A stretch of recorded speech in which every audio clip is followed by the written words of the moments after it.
Okay guys, this is Tiana and Ta, and we're going to do question 15 from the Try2 midterm. The question is, let f be a positive continuous decreasing function such that a sub n equals f of n if the sum of n equals 1 to infinity of a sub n converges to k, which of the following must be true. So let's go through each one. So let's start with A. So A is saying that the limit of n approaching infinity is a sub n equals k. And we can just know that limit is just talking about the n behavior of a function. And since it's saying that the sum of n equals 1 to infinity of a sub n converges, and we know that's what it equals to, but this is just the n behavior, so that shouldn't equal k if the sum is converging to k, so we know that it's not A. Okay, so next we have B. B states that it is the integral from 1 to n f of x dx is equal to k.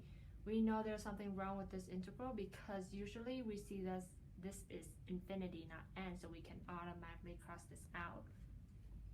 And for C, it's saying that the integral of 1 to infinity of f of x dx diverges.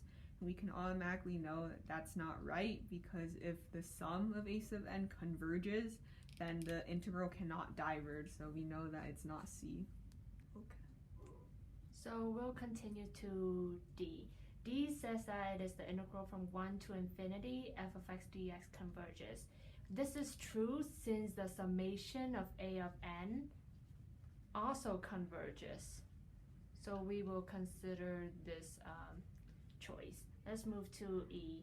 E states that it is the integral from 1 to infinity f of x dx is equal to k.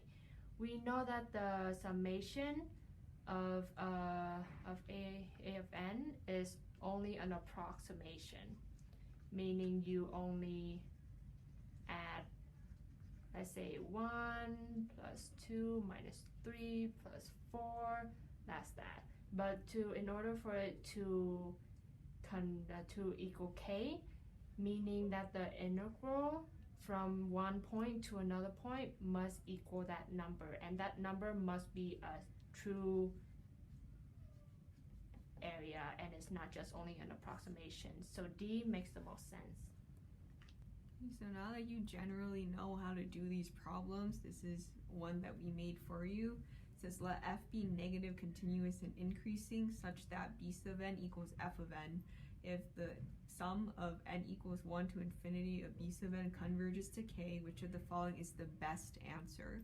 So try it, pause the video and try it, and then we'll go over it together.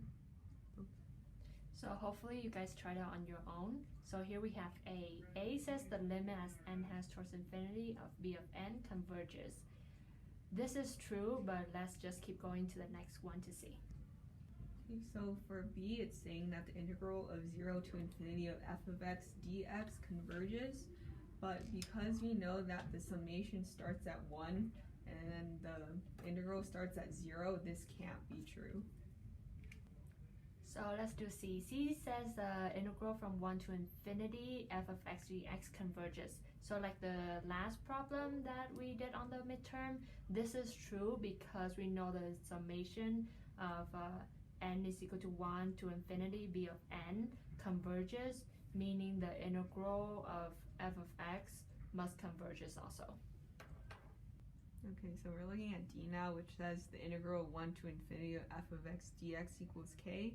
We know that that isn't true because the summation is an approximation, but the integral is the definite true answer. So, and since the approximation converges to k, we know that the integral can't equal k, so this isn't true. So now we have E. So we see that both A and C are correct. Let's double check that again. Limit as n has towards infinity b of n converges. That is true because the summation n is equal to 1 to infinity b of n converges, meaning the limit of b of n also converges. And C states integral from 1 to infinity f of x dx also converges. That is also true because we know that the summation is only an approximation, and if the approximation converges, that means the integral also converges. So the answer is E.